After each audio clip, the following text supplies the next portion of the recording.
Qué bonita es una historia tan trágica que te pueda reír. Respeta la tragedia de fondo y te estás riendo. Y me decían varios periodistas, es que a veces me sentía culpable de, hostia, que me estoy riendo de una cosa así, y digo, este cabrón de Velilla, ¿cómo le da la...?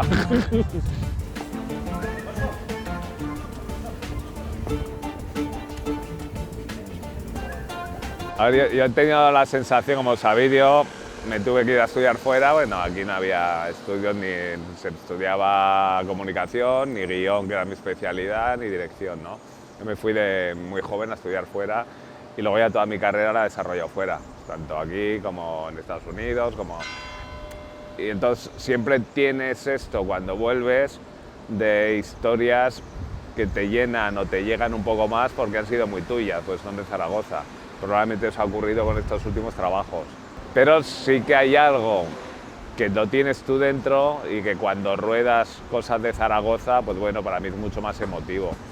Y ojalá contribuya mínimamente a que no ocurra lo que me ocurrió a mí, que me tuve que ir a desarrollar mi carrera afuera y gracias a películas como estas, pues o series como esta, la gente se dé cuenta que aquí se pueden hacer cosas muy bonitas. La lástima es que tenemos que seguir trayendo mucha parte de la industria de fuera para poder rodar aquí producciones de esta envergadura. Ojalá en el futuro deje de pasar ya.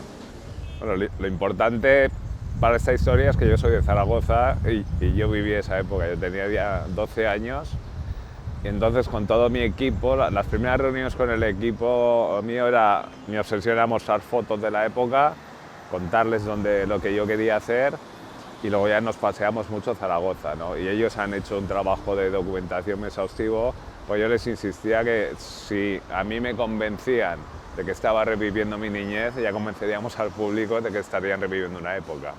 Ha sido un proceso de documentación muy largo y muy detallista con todos los equipos, y es una combinación de un trabajo muy exhaustivo del equipo de arte, que ha ido buscando cada detalle real, corpóreo de esa época, desde las cabinas, como tú has dicho, pero hasta detalles que no sé si pasarán desapercibidos. Por ejemplo, la televisión que le ponen a Kini para ver el partido es exactamente el mismo modelo. Además, porque yo me empeñé y le decía a la directora de arte, porque tenía la foto del original, tiene que ser este. Y ella me venía, joder, que está descatalogado, no se encuentra, Nacho, hay televisiones parecidas. No, tiene que ser el mismo, porque es el que pasaban por esta trampilla o estábamos en el zulo real y solo cabía eso. Entonces fue este trabajo de cabezonería aragonesa de hay que hacerlo así.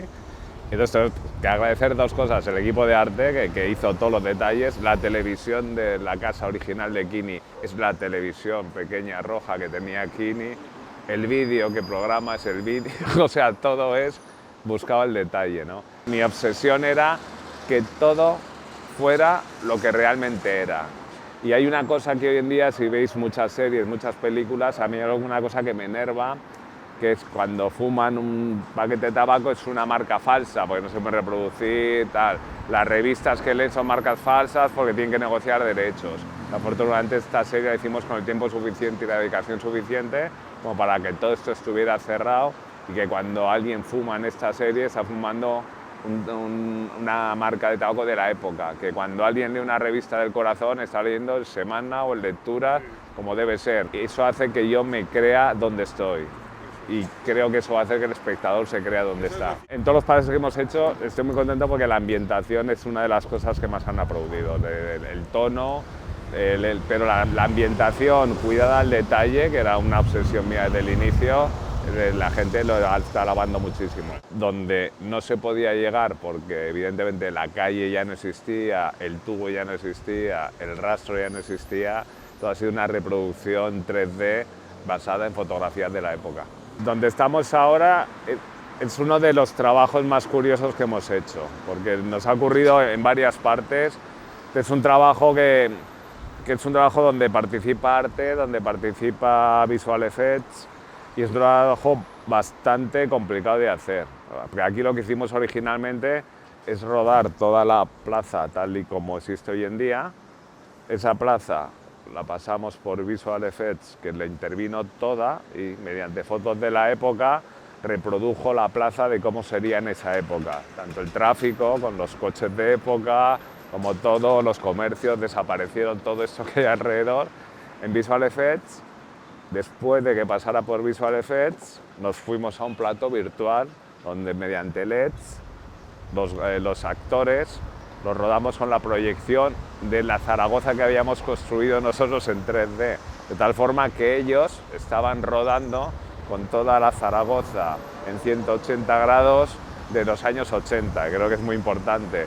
No vinieron aquí y se la tuvieron que imaginar, se la construimos toda en 3D con Visual Effects, se la proyectamos y era para mí era muy bonito estar rodando en un plató virtual donde yo estaba en una plaza de Zaragoza de los años 80, que era esta, la Plaza del Carmen, totalmente reconstruida por nosotros mediante efectos digitales. Son tecnologías que afortunadamente son muy nuevas, pero se pueden utilizar.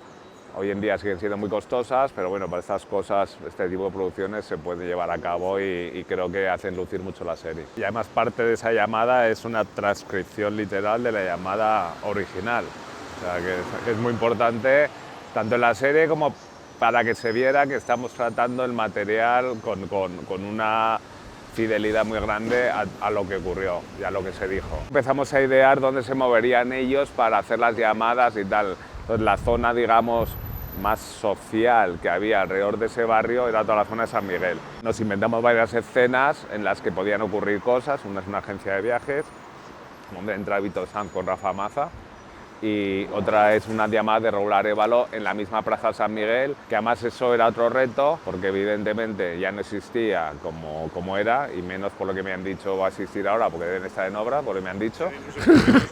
Hemos tenido que ir cambiando la cabina y los teléfonos, porque también no solo había unas llamadas que eran desde España, otras llamadas eran desde Ginebra y otras llamadas eran desde Francia. Entonces hemos ido buscando los modelos que cada país tenía. Afortunadamente, el principal productor de esta serie es Movistar y Telefónica, y ahí sí que hemos tenido facilidad para hacer una reproducción muy fiel de lo que realmente era. Siempre tengo en el recuerdo ese café disco, Astorga, y ponía café, porque arriba era, y luego bajabas al sótano, era la discoteca, ¿no? Esa discoteca donde pinchaban DJ de la base, donde siempre ha sido como muy pionera de Zaragoza musicalmente, porque la base americana nos introducía músicas y ritmos que llegaban al resto de España mucho más tarde, ¿no?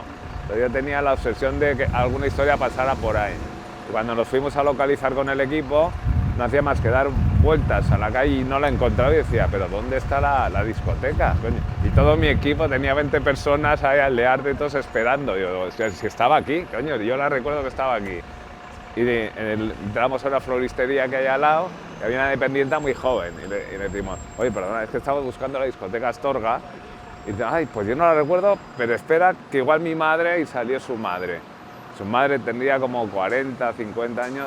Y sale, pues espera, que yo no recuerdo, pero espera a mi madre, que era la abuela de la primera persona a la que habíamos preguntado. Y salió la abuela, dijo, hombre, que sí, Astorga, aquí a lo de la floristería. Y digo, sí, es que era un antiguo garaje que luego hicieron la discoteca, y digo, coño, aquí estaba. Y luego, como ya no podíamos rodar ahí, dijimos, bueno, vamos a reproducirla exactamente como era y hacemos el rodaje. Nos planteamos que una de las conversaciones que hubiera, que es una que tiene Raúl Arévalo, fuera en Independencia. Luego me puse a ir por los sitios emblemáticos de Zaragoza. Y cuando empezamos a hablar de dónde, pues yo le dije a Jaime, joder, yo recuerdo que mi madre me traía a la cafetería de Las Vegas. Cuando sacaba buenas notas, me inventaba un sándwich que ahora se ha puesto muy de moda, el bikini, que le ponían el huevito ese. Entonces yo lo recuerdo con mucho apego y él me dice, coño, mi abuelo me traía también. Y entonces dijimos, bueno, la que existe ya no tiene nada que ver, pero me dijo, Jaime, mira, la voy a reproducir tal y como era cuando me traía mi abuelo. Probablemente lo que hay que hacer es apoyar el talento. Es decir, yo creo que para que se puedan contar historias, tiene que haber estos contadores de historias, ¿no? Entonces, yo creo que para empezar a poner los cimientos hay que sacar generaciones de buenos contadores de historias, porque luego todavía viene detrás, la industria viene detrás. Cuando empecé a escribir en Médico de Familia, no había una industria como tal, no había una cantidad de guionistas. Pues gracias a que, bueno, de ahí surgimos unos cuantos contadores de historias, pues Alex Pina, yo, gente, pues ahora estamos haciendo ya producciones gordas, pues bueno, fueron los cimientos para luego crear una industria potente, ¿no? Pues si aquí empiezan a surgir buenos contadores de historias, que yo creo que las están surgiendo y se está demostrando, pues no dentro de muy poco tiempo probablemente habrá una industria boyante. Han hecho muy buen trabajo los tres, pero sobre todo han hecho el trabajo buscando el tono que era muy complicado que queríamos hacer, ¿no? Porque esto es lo que digo siempre, esto no deja de ser una tragedia que con el filtro de los años podemos contar como comedia, pero han hecho falta esos años y nosotros hemos tenido el respeto a la tragedia que ocurrió, ¿no? Entonces ese tono que es muy, muy difícil de conseguir, de poderte reír, pero desde las tripas, desde el corazón, pues bueno, es mucho gracias a los actores que me han acompañado, Raúl Arévalo, Vito Sanz, Gabriel Guevara, y Vito está a su altura. O también ahí le han nombrado a Marisol Aznar está extraordinaria, Jorge Asín como siempre bordando todo lo que hace, Rafa Maza, que va a sorprender porque la gente lo conoce como cómico, de pronto tiene un papel que no tiene nada que ver con eso. Bueno, pues sí que me gusta pues apoyarme en paisanos, que se dice. No, cuando escribes guiones, siempre la suerte de cuando yo escribo sobre Zaragoza es que yo tengo muchas imágenes de Zaragoza. Yo era muy aficionado a la fotografía de pequeño y he fotografiado mucho los monegros, a mí me gustan. Siempre hemos tenido, afortunadamente ahora ya no, pero hace muchos años los monegros era como ese desierto, ese carral, ¿no? Pero yo tengo un hermano biólogo que me decía, reivindico la belleza de lo gris. ¿Sabes? Y gracias a mi hermano Santiago, que me llevó muchas veces a los monegros, empecé a entender dónde está la belleza de los monegros. Y me parece que visualmente y cinematográficamente es muy impactante. Afortunadamente iba a hacer un rodaje con drones, con pasos de coches, y para eso, en cuanto empecé a escribir el guión, y encima era camino Barcelona-Zaragoza, dije, ¿por dónde voy a meter la furgoneta? Pues evidentemente por los monegros con tomas aéreas. Pues bueno, lo que nos ha ocurrido aquí, que hay mucha intervención actual que no existe de esas carreteras medio secundarias que había entonces en los monegros, ¿no? Y a partir de ahí, de nuevo, la intervención digital ha hecho que carreteras pues con una señalización, con unas cinturas, con una anchura que no era la que había en nuestra serie ha desaparecido y ha vuelto a ser los 80. El Heraldo tiene mucha... Pero porque era la realidad. ¿Qué periódicos se leía en Zaragoza? ¿Qué leían los secuestradores? ¿Qué había en la calle? El Heraldo de Aragón. Pues el Heraldo de Aragón pues, se ha llevado el protagonismo que le corresponde en la serie. Entonces me parece una reproducción, porque el Heraldo antes era tal que así. Ya de hecho en la serie, si te fijas, es el tamaño real que tenía el Heraldo. Este ya es el chiquitillo.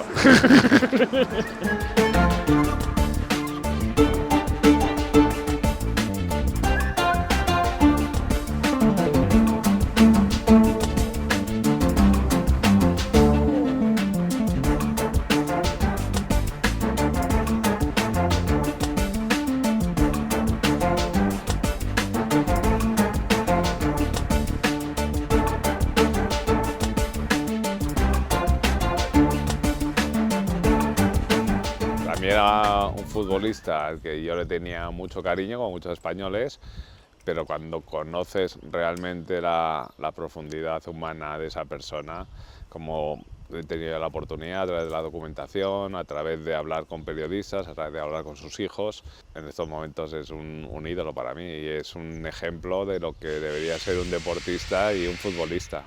Fíjate que lo dice uno de los secuestradores en la serie, dice, ¿tú vas a ser Pichichi? Pues se cumplió, fíjate, estuvo 4 partidos sin jugar y terminó siendo Pichichi. Muchos seguidores del Barça y especialmente su presidente dicen que fue por eso. Sí. Y bueno, de hecho, a ver, no tenían a su Pichichi, cosa que es bastante, pero luego también había un estado de ánimo entre los jugadores. Schuster no quería jugar porque decía que no podía seguir la liga con Quini secuestrado. Había un estado de ánimo que los partidos que jugaron sin Quini realmente fueron partidos bastante malos para Barcelona. A mí me resulta muy duro que con una persona secuestrada se siga jugando como si nada. Y de hecho hemos hecho esta reflexión mucho en la escritura, mientras rodamos, y ahora en la promoción me lo preguntan mucho. Dice, ¿tú crees que si secuestraran hoy en día a Lamine Yamal, la liga seguiría como tal? y a mí me es difícil creer. Y hay dos cosas que digo por las que Oriol Capellillo, que es el co-creador y el co-guionista, hemos estado a gusto o más cómodos haciéndola dentro de la tragedia que fue, ¿no? Primero es que los secuestradores ni antes ni después tuvieron contacto con la delincuencia, fue una cosa muy puntual y rehicieron sus vidas. O sea, no eran unas personas rematadamente malas que delinquían. Y luego lo que es primordial para mí es el perdón de Kini, el que él le quitó hierro a todo, defendió que lo hacían por necesidad y que no eran malas personas. Y ese perdón ejemplar y esa forma de cómo en su vida nada más salir la llevó con normalidad, quitándole hierro, fue fundamental. Para mí es una tragicomedia. Muchas veces cuando me dicen cómo la definirías, nosotros hemos trabajado el tono y llegar a este tono es muy difícil, pero muy difícil. Fue mucho tiempo de ensayo, en los guiones mucho tiempo de equilibrar, porque queríamos tener el respeto a la tragedia que vivió una familia, que vivió Kini, que vivió su mujer y que vivió un país, porque esto conmocionó a todo el país. Pero claro, cuando nos íbamos enterando de cómo se fueron comportando, las actuaciones de los secuestradores eran realmente muy grotescas y tenían una dosis de comedia, ¿no? Entonces mezclar estas dos cosas que a veces parece que es agua y aceite era un trabajo bastante complejo, ¿no? O sea, nunca nos hemos despegado del drama para llegar a hacer una buena comedia. Yo conocía el titular y yo soy de Zaragoza, estas calles me las había pateado y sabía del hecho, pero no sabía de todos estos detalles que en una sobremesa me fue contando Miguel Mena y me dejó, pero que no daba crédito de cómo seleccionan con las revistas del corazón, de cómo cuando lo secuestran lo van a meter en su coche, no había coches automáticos en esa época, de pronto cuando lo meten a punta de pistola, le ponen la capucha, lo meten, lo van a entender, ven que es automático y no saben conducirlo y es el propio Kini encapuchado el que da las instrucciones. Claro, todo esto te lo va contando, ¿esto qué es, no? Pues a raíz de esto, que me sorprendió mucho, ya mi cabeza estaba como me hizo un clic de decir, pero esto cómo se cuenta, a través de la tragedia o a través de la comedia, ¿no? Era como, ¿qué hacemos aquí? Y lo que nos despejó las dudas fue la documentación. 6 u 8 meses de documentarnos pues, con policías, con periodistas, con familiares, con vecinos, con gente que nos contó cómo realmente fue todo. Es que la torpeza va mucho más allá. No solo la policía les convence de que van a cobrar a través de Ginebra, sino que él, muy inocentemente, o no sé cómo, de forma muy inocente, se planta en Ginebra y tiene las narices de abrir la cuenta con su nombre.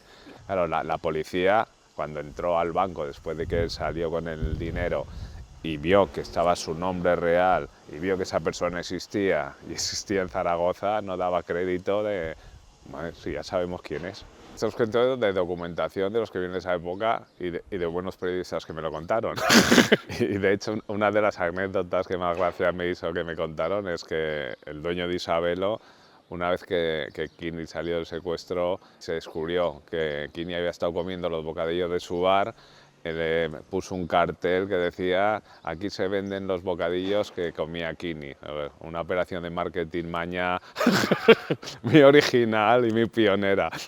Hubo una cosa determinante de un artículo muy determinante para nosotros de una revista aragonesa, que creo que tú te acordarás de ella, se llama Andalán. Descubrimos un artículo que era de los pocos que en su tiempo se había acercado a ellos y al entorno de los secuestradores, ¿no?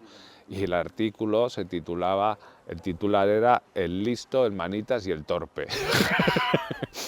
Y cuando vimos ese titular, le dije a Uri, aquí están nuestros secuestradores, ¿no? Entonces a partir de ahí nos pusimos a trabajar y ahí nos daban todo ese perfil de uno de ellos aficionado a las motos, ligoncete, bailón de la época. Todo eso es lo que nosotros, partiendo de unos perfiles reales, ya decidimos inventarnos a los personajes y ficcionarlos, pues bueno, porque ellos han querido estar alejados de la luz pública y entonces nosotros hemos seguido sus deseos, pero hemos ficcionado a raíz de una base real. Yo siento curiosidad sí, conozco su entorno y conozco gente de su entorno, pero hasta que ellos no se sienten cómodos yo tampoco he querido dar el paso. La sociedad de los 80, nosotros hemos intentado reflejarlo, era una sociedad muy convulsa, muchos secuestros por parte de ETA y Grapo, secuestraban cada 2 meses, había un secuestro.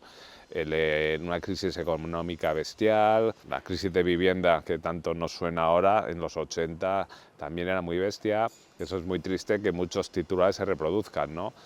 Pero en aquellos tiempos probablemente no había esos amortiguadores, esos respaldos sociales que ahora la gente puede acogerse a ellos, y estos no tenían nada. Cuando se sacó el subsidio de paro no tenían dónde ir y tenían unas familias a las que mantener, entonces hay que ponerse en esa época. Nadie va a entender que a alguien se le ocurriera secuestrar Pichichi y la Liga, nadie lo va a entender porque es incomprensible, por eso es tan bonita y única la historia. Que la gente hace locuras por dinero, sí, que es más difícil hacer este tipo de locuras, hablando con los policías, tanto con la Brigada Omega de Barcelona, con la del Grupo 2, que luego fue el Grupo 2, que fueron los que hicieron aquí la investigación y vieron aquí, en estos bajos, a rescatar a Kini. Me decían que en esa época no había cámaras en las calles, no había móviles, con lo cual un acto delictivo de esto te puede salir bien si nadie visualmente ve algo raro, ¿no? Y eso pues tuviera la casualidad y la suerte de que nadie los vio, ¿no? Luego se les atragantó lo que era el cobro, porque evidentemente ETA o Grapo tenían infraestructuras en Francia, estaban acostumbrados y cobraban a través de esto. Estos pobres no tenían ni puñetera idea de cómo salir de esta. Y eso es lo interesante de la historia, que llegó un momento, no va a decir tanto como Kini, pero estaban casi tan agobiados como él, porque no sabían cómo salir de esta. El pobre Kini mucho más, porque estaba encerrado. Pero lo bonito de la historia es que está contada del sufrimiento que ellos pasaron porque se habían metido en un sitio donde ni se imaginaban, y porque al día siguiente ellos nunca hubieran pensado la repercusión que tenían. Al día siguiente, como dicen en la serie, es que somos los enemigos públicos número 1. Toda España los odiaba. Núñez denunció a los secuestradores y les pidió una indemnización de 25 millones de pesetas en aquellos tiempos. ¿Cómo iban a pagar estos señores 25 millones de pesetas? Pero Núñez estaba muy enrabietado porque decía que la Liga la habían perdido por el secuestro, cosa que puede ser, pero no sé cómo mide esa compensación, ni a estos 3 pobres diablos cómo les van a exigir un dinero que es imposible que pudieran pagar. Para mí la serie es un homenaje a su padre, y terminamos haciendo un homenaje a su padre porque yo la figura que he conocido creo que es una figura a reivindicar dentro del deporte español y dentro del fútbol español, por supuesto, pero ya del deporte español. Es una figura que yo creo que se le tiene mucho cariño a nivel popular, pero probablemente desde las instituciones no se le ha dado el tributo que merece. No solo como deportista, hablo como ser humano, ¿no? Y yo lo primero que hice cuando decidí contar la historia es llamar a sus hijos, decirles lo que estaba haciendo y decirles, pero lo quiero contar en persona. Me fui a Gijón, quedé con ellos y les conté, porque para mí era muy importante que ellos se enteraran a través de mí lo que quería hacer, ¿no? Y con el respeto que iba a tratar la figura de su padre. Y si no contaba con su complicidad, para mí era difícil seguir adelante, ¿no? Porque además les quería contar que lo iba a contar desde el punto de vista de los secuestradores, que iba a haber un filtro de comedia, que no se lo encontraran por sorpresa, ¿no? Y también lo primero que hice nada más terminar la serie, en la primera proyección que hice con personas del equipo, los primeros invitados que tuve fueron los hijos de Kini, que yo me emocioné mucho. Le pregunté a Enrique al final, ¿qué os ha parecido? Y claro, ellos tenían ese corazón dividido y dice, joder, nos ha encantado, nos hemos reído mucho, no nos esperábamos el tono y el punto de vista. Dice, pero en el 90% te digo, Nacho, que me ha gustado mucho. El 10% ha habido una dosis de sufrimiento, el sufrimiento que, claro, mi familia, mi madre, le pasó muy mal, y todo esto sigue todavía aquí metido dentro. Pero la verdad es que lo he disfrutado mucho y me he reído. Yo en ese momento dije, Dios, por fin, lo he conseguido, ¿no? Hay un día en que sí que hay un evento especial donde Movistar, a través de la serie, quiere hacer un homenaje a Kini, más que merecido, y creo que va a ser en un partido del Sporting en Gijón. Sí, con el Barça están también en conversaciones con algo. Se retrasa un año el rodaje y yo no puedo rodar. Se están levantando todo, están cambiando todo el aspecto. Pues nosotros aquí, una de las cosas bonitas de esto es que bueno, tuvimos que hacer intervención digital, borrando aires acondicionados, borrando verjas, poniendo puertas físicas de madera para adecuarlo a la época, pero no dejaba de ser el entorno donde se realizó. Todos estos suelos que ahora es cemento, nosotros lo teníamos de tierra, como eran originalmente, o sea que, pero la base estaba. Pero es que ahora te vas a un edificio más para allá y lo están cambiando todo entero, y de hecho lo más bestia que he visto y rocambolesco es que cuando hemos bajado al sótano original donde nosotros rodamos, en el taller original, en las escaleras donde rodamos el rescate de Kini, pues lo han comprado y por primera vez en 44 años el zulo de Kini ha desaparecido oficialmente. Yo tuve la suerte y la congoja de estar dentro del zulo original, de bajar por una trampilla donde bajó él, que era difícil que cupiera, y de hecho él relataba que para entrar tuvo que estar así, que yo intenté entrar y con mis hombros no podía, me estuvieron ahí. Entonces siempre pensaba, imagínate que te pegas 2 meses construyendo un zulo, secuestras a un señor y luego no cabe. ¿Qué les podía haber pasado? Porque era así. Pues todo eso que hasta hace un año seguía en pie ha desaparecido. No te voy a decir si va a quedar más bonita o no, porque yo le he cogido mucho cariño tal y como era. Sí, pues que yo aquí nos pegamos casi una semana rodando. Entonces le tengo cariño a lo que vi, a lo que viví. ¿Y a qué gente vive aquí? Sí, la verdad que se portaron muy bien. Le doy las gracias a todos.